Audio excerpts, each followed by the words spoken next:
Hello and welcome back to my channel. Now, back in the 1970s, the old BBC announced one of their grander projects for the benefit of the great British public. They were going to do a production of all 37 of Shakespeare's plays, and now it has been gathered together on this wonderful DVD box set.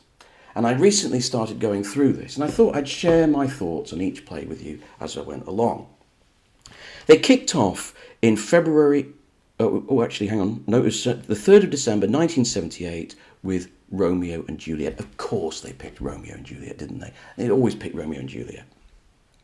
The first thing that strikes you watching these BBC productions is how traditional they are, right? They make Shakespeare according to the time in which it was set, with proper costumes, proper sets. And you know what? I find it incredibly refreshing. I don't go and watch Shakespeare much at the theatre anymore because the modern directors impose their ideas on the material so much that the verse and the play gets almost suppressed. You know, you're watching the blooming sets moving around or the lighting changing more than you're actually listening to the verse, which is the heart of the play. I find it quite irritating. And so much of the culture of Shakespeare and the culture that comes from it, our English culture and language that has come from it, gets lost in the mix. So actually, whereas at the time, these BBC productions were seen as rather pedestrian and boring, and I thought they were when I first watched them when I was studying Shakespeare. I thought they were sort of very dull, obvious performances, but now I find them refreshing, because I actually go back and rediscover the plays as they were meant to be discovered. You know what I mean? So in the past, I never really cared for Romeo and Juliet. I have a theory, right, that young people don't really like Romeo and Juliet. I hated it at university. Why? Because it's about young people, isn't it? It's about young love. That's so dull, isn't it? When you're young, you want the tragedies, the bloodthirstiness and the histories, don't you? You don't want these two ninnies saying nice things to each other. So I always hated Romeo and Juliet. And also because, I don't know about you, but I've seen a lot of productions of Romeo and Juliet where one or both of Romeo and Juliet are awful. And you're desperate to get back to the adult actors in the Montagues and the Capulets. What's interesting about the BBC production is that actually both Romeo and Juliet are very, very good. Romeo is played by Patrick Rycart, a rather plummy actor who I never liked in his adult life, but he's very good here and he speaks the verse beautifully. Just beautifully.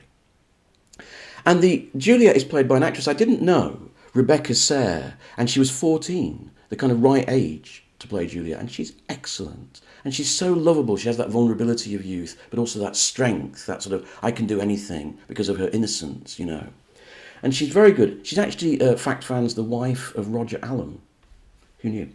So they're very good. So that helps. The centre of the play, for once, is actually watchable instead of the most annoying part of the play. It was directed by Alvin Rakoff, who was a veteran BBC director.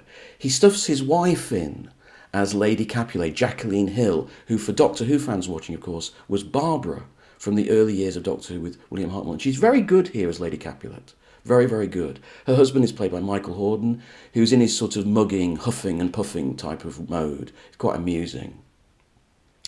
Also notable in the cast is Celia Johnson. You will not recognise her. She plays the nurse, and she's quite brilliant. Totally unrecognisable. I mean, the woman from Brief Encounter, This Happy Breed, you wouldn't recognise her. But she's so good as the nurse.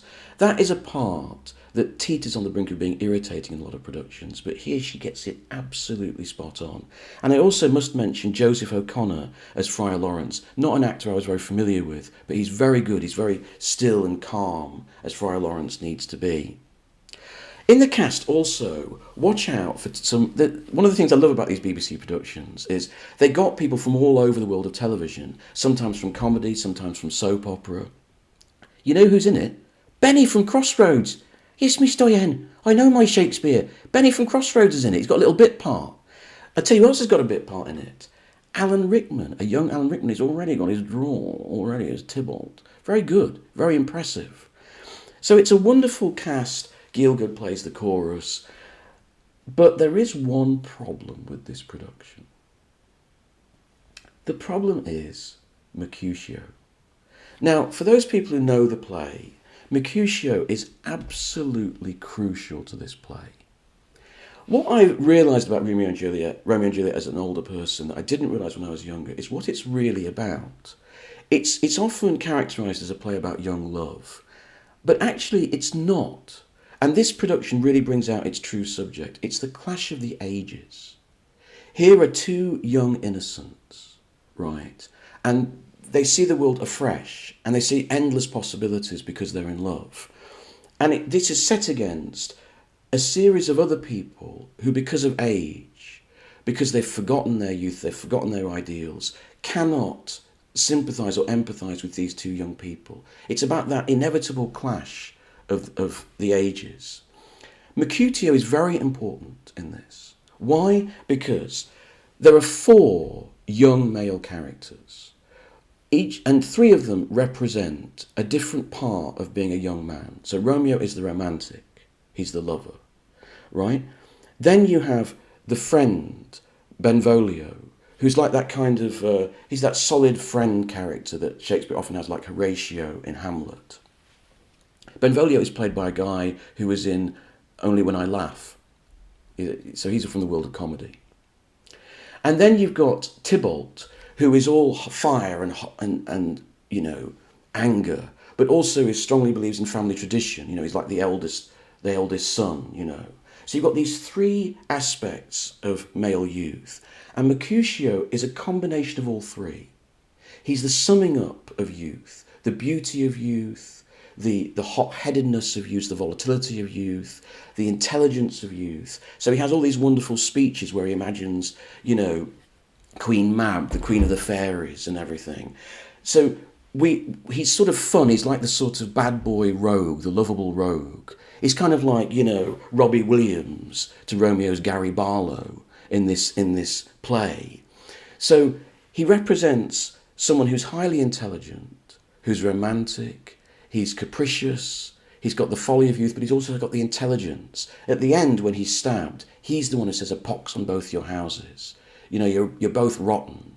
He's the one who screams the truth. And when Mercutio dies, it's the first death, it's the first tragedy of the play. And it's crucial because that's the moment when the play transitions from something light to something very dark and frightening.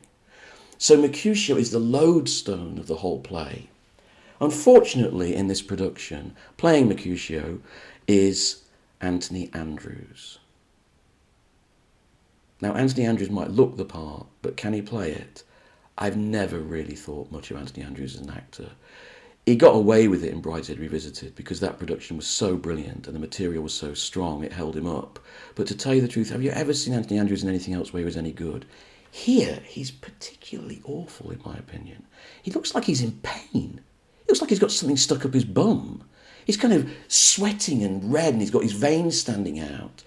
We're supposed to love Mercutio. We're supposed to want him to come on the stage and entertain us. Like Robbie Williams, let me entertain you, But instead we want him to get off the stage. When he dies, it's a relief, which is the worst possible thing for a production of Romeo and Juliet. It's a great shame, actually, because it's the only problem in this production. One other thing that amused me, though, is I love the old BBC, not the new BBC. I love the old BBC. I love their attention to detail and accuracy. So they get the costumes to the period, which includes cod pieces.